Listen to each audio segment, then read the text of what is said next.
Robin Hood Radio presents the commentary of Don Morrison.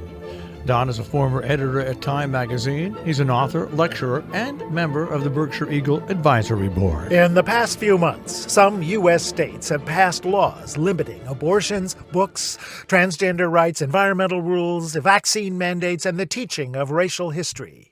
Welcome to Vladimir Putin's America.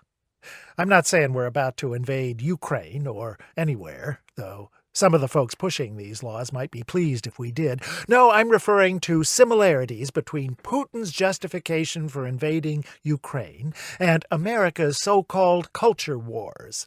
They're all based partly on a fear that dark libertine forces are undermining the nation's moral fiber.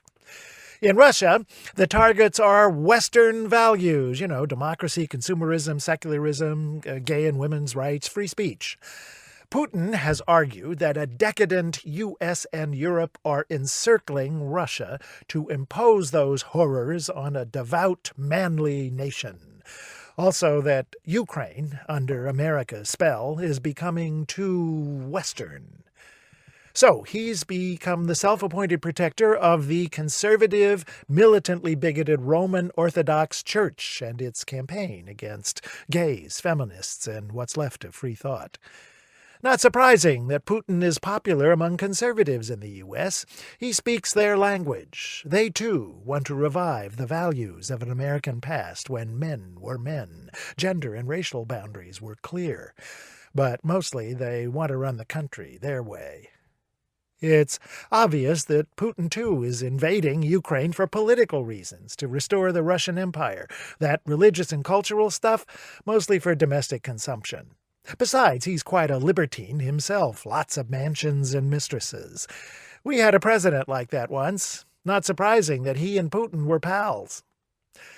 There's a long tradition of statesmen wrapping themselves in the flag and bathing in holy water. Caesars paid respect to Roman gods. European kings went to Mass. Hitler signed a concordat with the Vatican protecting the rights of the Catholic Church in Germany.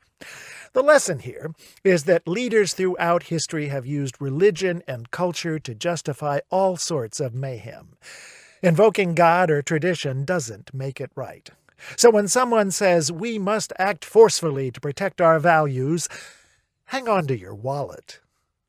I'm Don Morrison. Don Morrison is an author and editor. He's taught at universities in the United States, Europe, and Asia.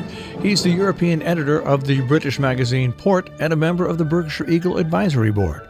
He lives in Paris, Miami, and in Berkshire County.